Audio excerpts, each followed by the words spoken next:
Bonjour à tous, ravi de vous retrouver pour une nouvelle page d'actualité en Savoie-Mont-Blanc. Nous sommes aujourd'hui à Manigot à l'occasion des 50 ans de la station mais également du Ladies Night Tour qui sera d'ailleurs diffusé tout à l'heure juste après ce JT sur notre antenne. Mais avant, voici les titres que nous allons développer en ce jeudi 2 mars.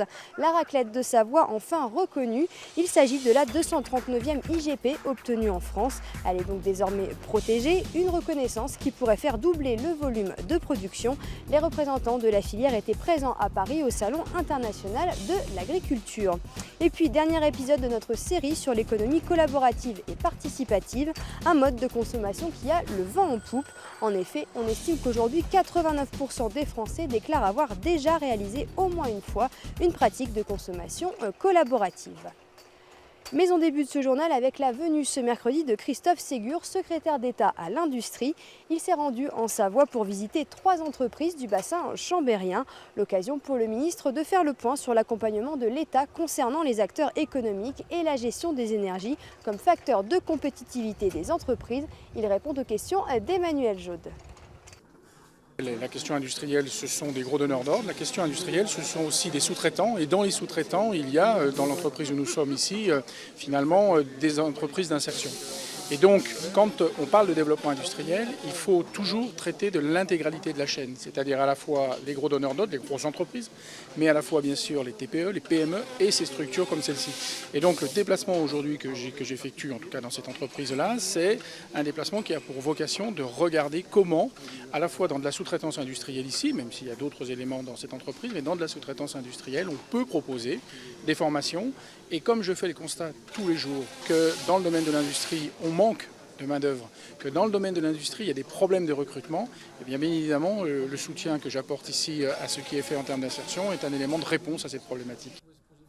Nous sommes donc à Manigot à l'occasion du Ladies Night Tour, mais nous allons aussi parler des 50 ans de cette station de Manigot avec vous, Samuel Delavé. Bonjour. Bonjour Pauline. Alors vous êtes le directeur de l'Office du tourisme, donc cette année Manigot fête ses 50 ans que la station est née. Alors elle est née avec un peu d'inconscience selon ces deux organisateurs, enfin selon ces deux créateurs, vous êtes plutôt d'accord?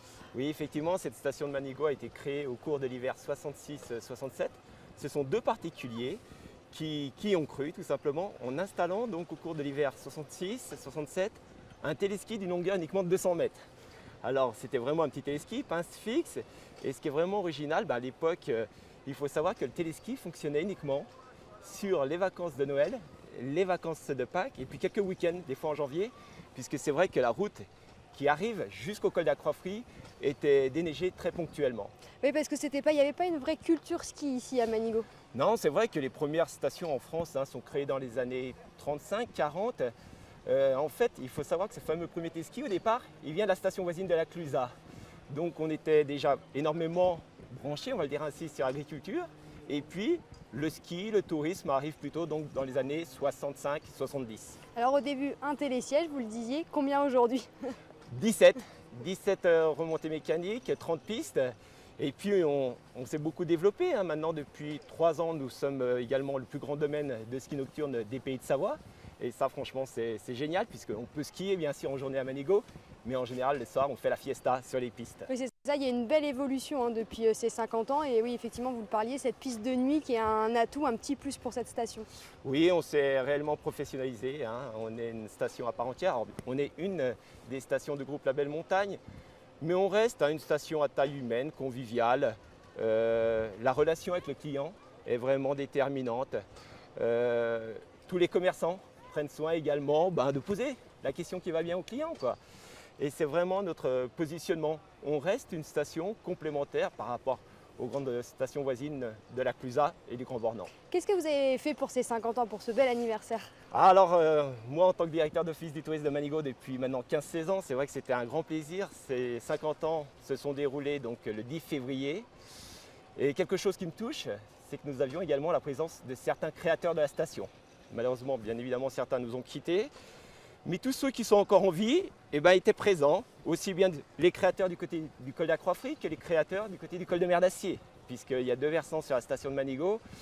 Et puis on a retracé naturellement l'histoire de la station, mais c'était, on va dire, ces 50 ans se voulait festif, avec feu d'artifice, spectacle de feu, et puis bien évidemment un concert. Alors un petit dernier mot sur l'événement du jour quand même pour ces 50 ans en plus. Voilà, c'est un bel événement aussi ce Ladies Night Tour. Oui, c'est un plaisir d'accueillir les Ladies Night Tour, qui est un gros événement ski alpin destiné aux filles et en nocturne. Alors pourquoi à Manigo? Parce que tout simplement, nous sommes des spécialistes du ski nocturne. On va dire que c'est normal donc que cette compétition se déroule ce soir à Manigo. Eh ben, merci beaucoup et puis bonne course à vous. La raclette de Savoie enfin reconnue, il s'agit de la 239e IGP obtenue en France. Elle est donc désormais protégée, une véritable reconnaissance pour l'ensemble de la filière et un espoir de voir le volume de production fortement augmenter ces prochaines années. Les représentants de la filière étaient à Paris lors du Salon international de l'agriculture. Fanette de Buisson les a rencontrés. La recette n'a pas changé, mais depuis fin janvier, ces petits carrés de fromage sont montés en gamme. La raclette de Savoie possède désormais son indication géographique protégée, une démarche entamée il y a 8 ans en France et 2 ans au niveau européen. Cette reconnaissance était très attendue alors que la raclette du Valais est elle protégée par une appellation depuis 2003. Le marché de la raclette au niveau français est un marché qui est très concurrentiel, et en particulier où il y a énormément de promotions. Et nous, on veut se sortir de ce marché très concurrentiel, monter en gamme, être la référence premium en matière de raclette et de raclette de Savoie, de façon à créer de la valeur et pouvoir la répartir entre l'ensemble des acteurs de la filière. En 2016, ce sont 2310 tonnes de raclette de Savoie qui ont été produites sur un marché de 60 000 tonnes. En 5 ans, la filière savoyarde espère doubler ses volumes de production. Potentiellement, ce sont 650 éleveurs qui peuvent produire du lait pour la raclette de Savoie.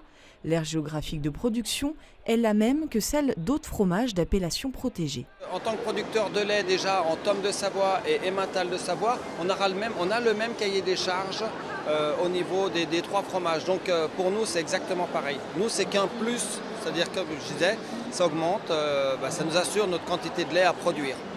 Ces appellations depuis les années 1960-70, c'est véritablement une reconnaissance forte qui permet à l'agriculture des Savoies de continuer à réussir et peut-être aussi par rapport à ses spécificités de réussir et d'échapper aux crises économiques virulentes que nous avons au niveau national. Les Savoies, Savoie-Mont-Blanc de l'agriculture, nous sommes aujourd'hui un modèle à part dans la société agricole. La raclette de Savoie est le 8e fromage IGP ou AOP produit en Savoie et Haute-Savoie. La France traque les faux résidents suisses. Dans la commune de Saint-Julien, en Genevois, en Haute-Savoie, ils sont estimés à 1 millier et ils devront peut-être bientôt payer une taxe de 60%. Ces faux résidents suisses, comme on les appelle, sont des Suisses qui vivent du côté français de la frontière sans pour autant payer les impôts locaux.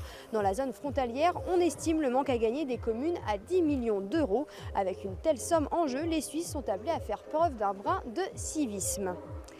Dernier épisode de notre série sur l'économie collaborative et participative. Ces 2 derniers jours, nous avons pu voir les différents exemples de commerce basés sur le partage, un mode de consommation qui a le vent en poupe. En effet, on estime qu'aujourd'hui, 89% des Français déclarent avoir déjà réalisé au moins une fois une pratique de consommation collaborative et cela risque de se poursuivre. Les explications d'Emmanuel Jaude.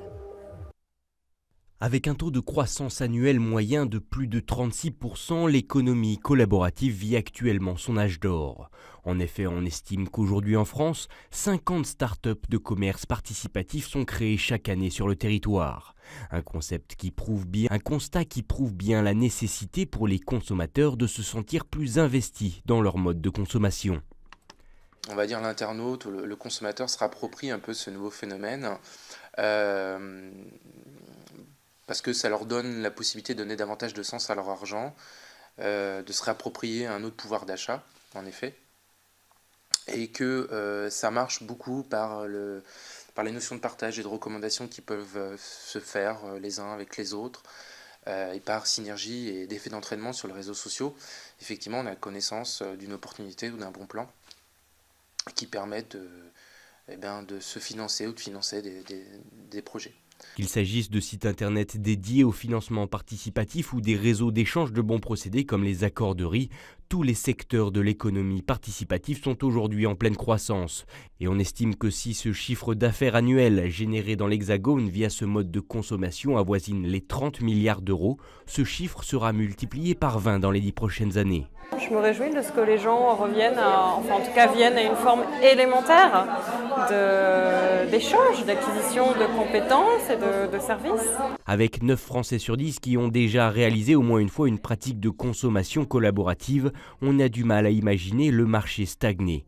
Pourtant, attention, le secteur devient aujourd'hui mature et semble trouver son rythme de croisière. C'est la fin de cette édition ici à Manigo. Merci à tous de nous avoir suivis. Ne zappez pas, rester sur notre antenne. Dans un instant, Sébastien Germain et toute son équipe vous commenteront cette course du Ladies Night Tour. N'oubliez pas non plus notre site internet 8montblanc.fr. Belle soirée et à bientôt pour encore plus d'actu en Savoie-Mont-Blanc.